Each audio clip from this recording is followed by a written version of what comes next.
Welcome all to the hunt, and today we shall be hunting the brute Tigrex.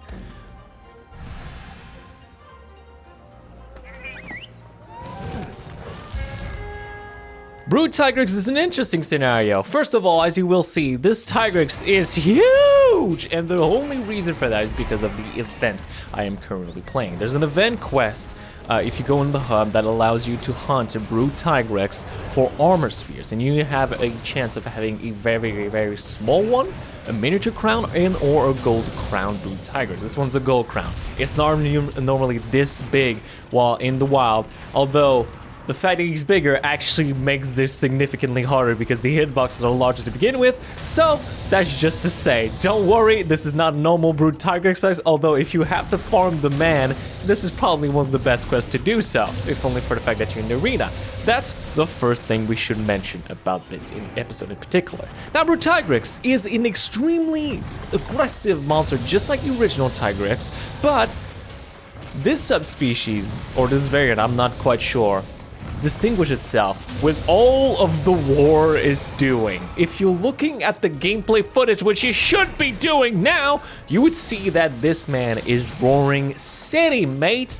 He roars so much, which means it's an actual way to exploit the weaknesses of the Tigrex. While he gains a bunch of new moves, which honestly make this fight very refreshing to do so, and since you find him so late in actual Iceborne, it takes quite a while to just have the ability to fight him. I believe till MR 70, if not more. It's quite a lot. It's after you have the ability to fight Silver and go Wrathless, so it's a lot. The best thing about the brute Tigrex is that while he still has all of those charging moves, since he roars so much, he needs to stand in place so much more, and that gives you a lot of opportunity to hit him. As you see, I punish his roars as much as possible by hitting the forelegs, so we can actively hit a trip, which makes him even more weakened.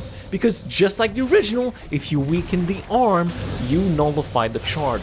And the more he stands in place, the more the ability for you to do damage in a relatively safe distance is. Although I will say, he has a very mean punish, which is, if you stand right in front of him, you will be absolutely savagely killed by his roar. Just like the original Tigrex, if you stand in front of him while he's roaring, he deals damage. But the brute Tigrex takes this, and instead of just being an annoyance of a hit that deal some damage, this roar will kill you, even if you have armor on.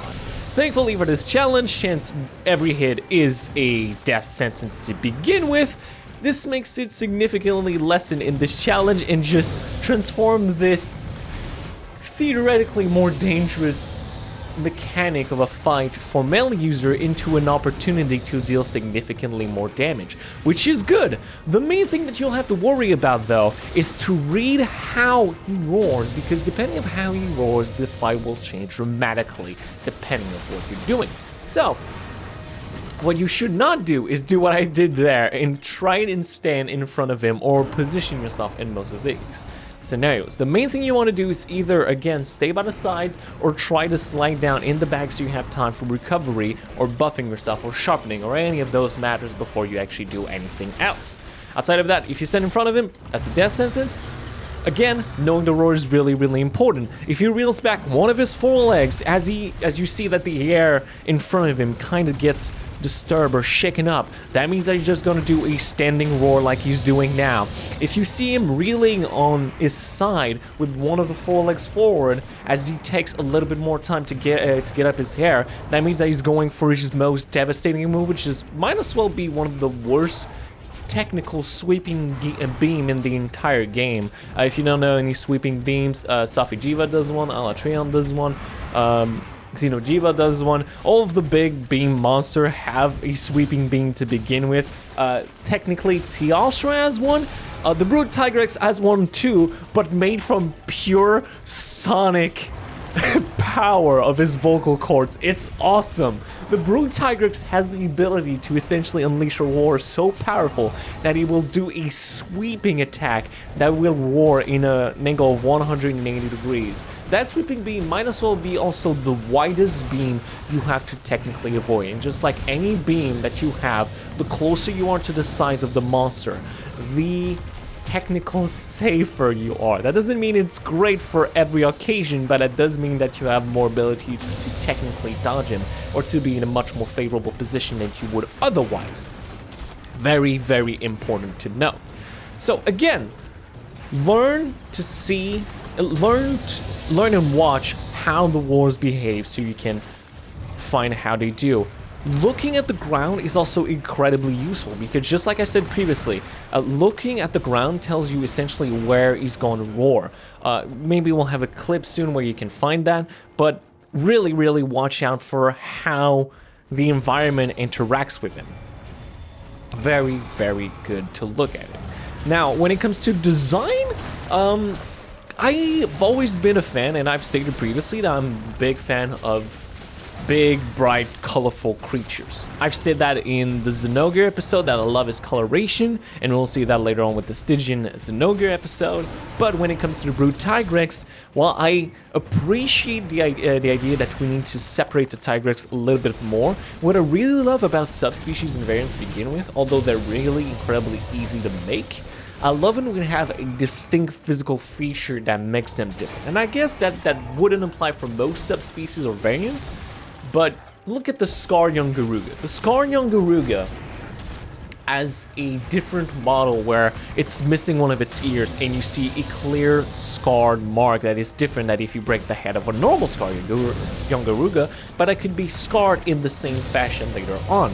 I love this idea. The Brute Tigrex just doesn't show that, in a sense just have a different coloration. And I will say, if we're comparing something, the Brute Tigrex to say,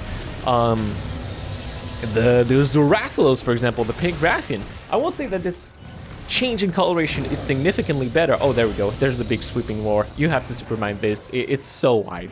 But when we're talking to coloration, I will say it's definitely a lot more striking, but I do prefer the original look of the Tigrex. Again, big, bright, bold colors are my thing. I've said this numerous amounts of times, but if they have distinct contrast, that's even better. And the Tigrex just looks like a monster that should be able to live anywhere in a heavy forestation area and desert area because of its lime brown and green coloration.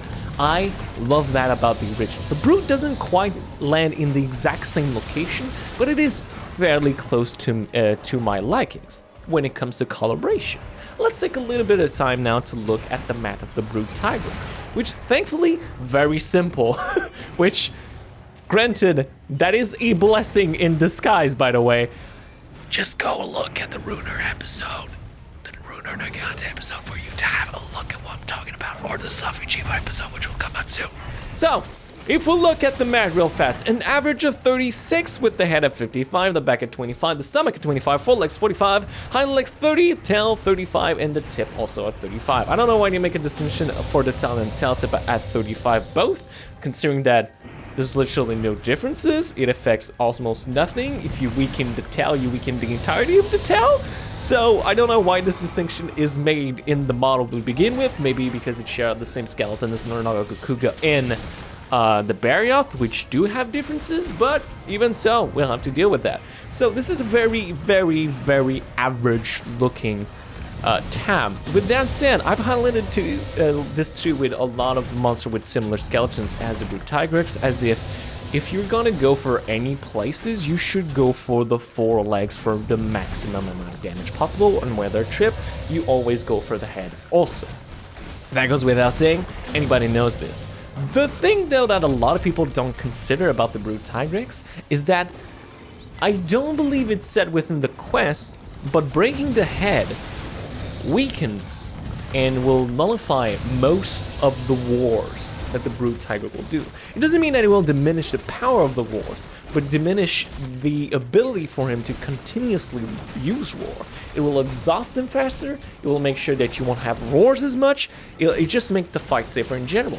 And combined with that, the ability that you can also damage the forelegs, break him so you can nullify most of the charges that the Brute Tigrex has, it's probably one of the most efficient ways to actually fight the Brute Tigrex, which again, may be a reason why most people find the Brute to be about the same level of challenge as the original Tigrex, even though he's way later in the monster list. Like, substantially later. He's about 15 monsters later in about nearly 60 MR Master Rank levels farther than its original counterpart. So, I guess it's just really interesting how they designed this fight to begin with, but I don't mind it at all at the end of the day.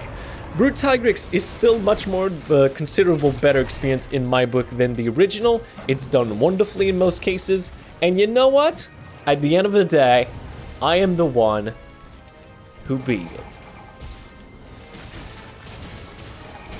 Flurry finish. Look at that thing. And boom. I don't know why I couldn't be the original, but I could be the Brute. But even at the end of the day, I'm not the one that's about to bitch about that. We'll see you all for another hunt.